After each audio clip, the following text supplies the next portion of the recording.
Secretary Becerra, thank you for coming today. As some of my colleagues have mentioned, your impatience to place undocumented children with sponsors at a faster rate than your caseworkers could handle placed thousands of kids in dangerous conditions where they were exploited for labor.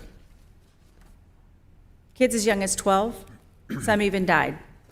This is a chilling failure of leadership, but the president has decided to keep you on board, as we have an obligation to the American people to work together.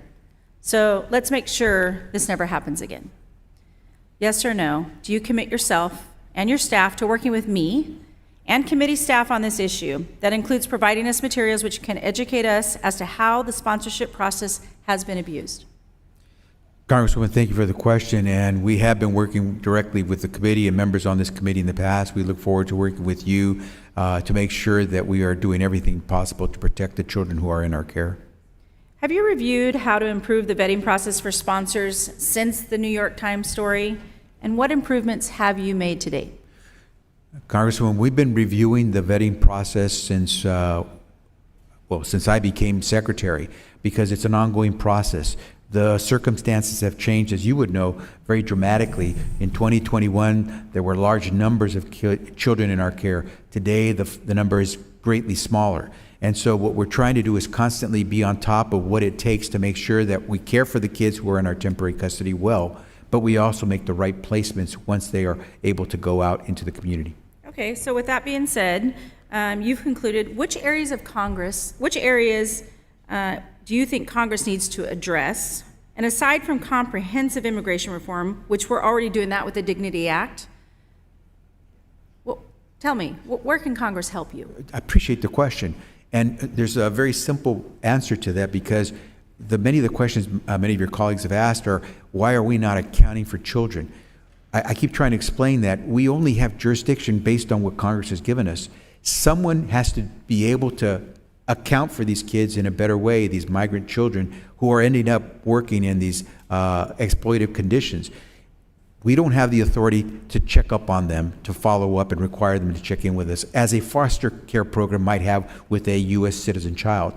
If you want to help us, make sure that someone in the federal government, maybe it's not HHS, maybe you decide it's the Department of Labor, maybe you decide it's done through the states, but there's a gap. When we have the kids in our custody, they're not exploited in a labor workplace. Once we place them with a parent or a close relative, we don't have jurisdiction. Who will make sure that they're accounted for or taken care of? There's the gap. And I would hope that rather than make accusations, members would try to work with us to make sure that if they really care about kids, we are making sure that they're accounted for. Who has jurisdiction? So let me add on to that. Talk to me a little bit about the child labor space. Within your department's jurisdiction, what areas would you be willing to partner with me and the committee to strengthen those guardrails needed to protect these kids? We can work with you right now we're working with the Department of Labor.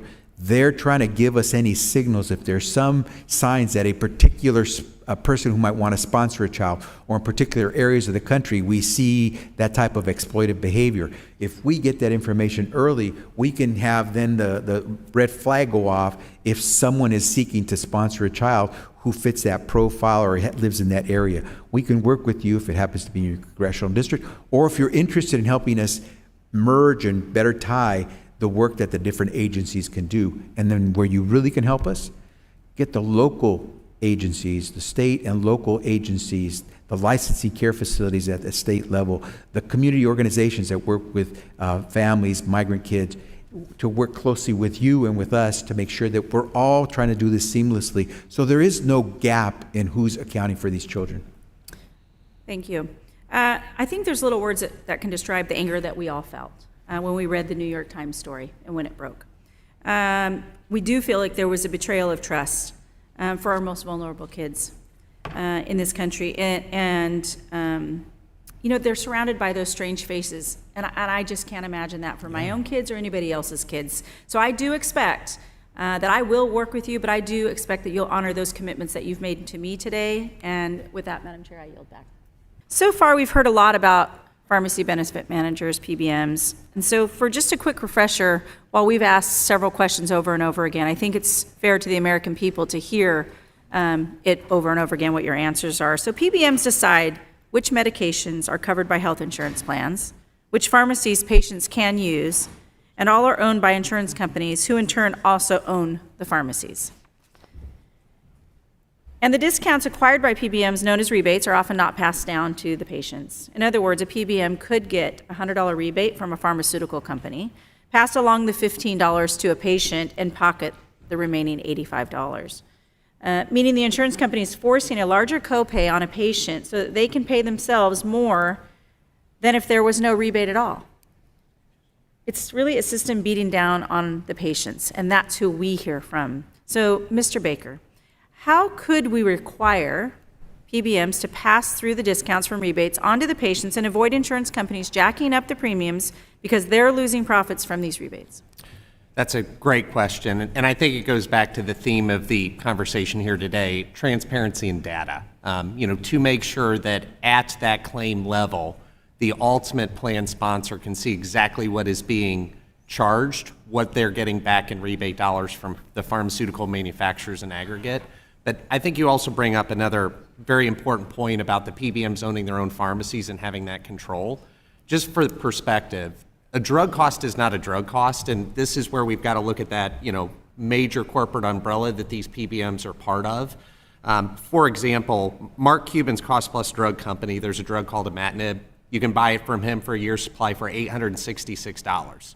There's one PBM that works with 4 large state health plans. If you are part of the state health plan of Kentucky, that drug's going to cost you $26,000. If you're part of Louisiana's health plan, it's $57,000. If you're part of Georgia's health plan, it's $170,000. And if you're unfortunate enough to be a taxpayer in Tennessee, you're paying $212,000. Exact same drug, exact same PBM. The price changes depending on how they want to do that and the arbitrage that's in the middle, how they want to move that money around.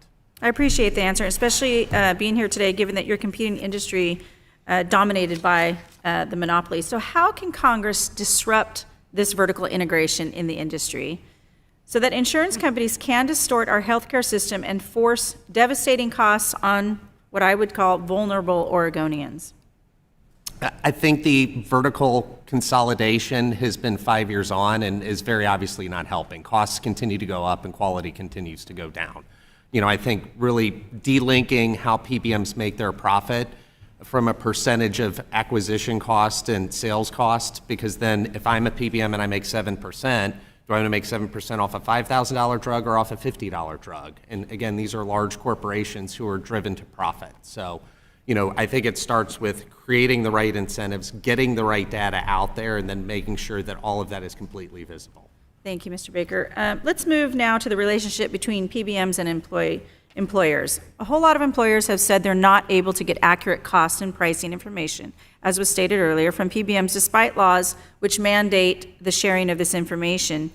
PBMs deny this claim and say that employers can receive cost and quality information at any time through the audit. Seems almost coy, really, for certain PBMs to say, if you want to know whether we're following the law, audit us. Knowing small businesses don't have that kind of time, let alone really the resources to do so. So with that disconnect, Mr. Baker, answer me this. How can we bridge this issue so that there is seamless transparency between the PBMs and the employers? And then to follow up to that, Ms. Monahan, what can Congress do to make sure that PBMs comply with the law and meet their reporting requirements, ensuring the disclosure of direct and indirect compensation for their services?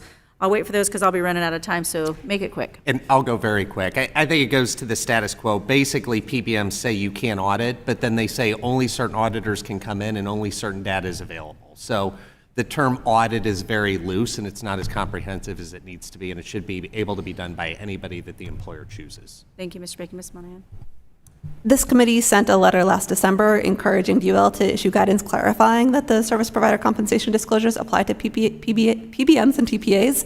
And at this point, that guidance hasn't happened, but so further action may be warranted to make sure that's clear. Great. That was quick. Thank you. Doctor and Ms. Tripoli, but I don't think we're going to have time. If PBMs disappear tomorrow, how do you believe employer health plans would be able to negotiate those drug prices with pharmaceutical companies? I know the answer will be long, so I'll go ahead and ask this question to the chair, submit it, and I appreciate, I just wanted to get that for the record, and with that, I yield back my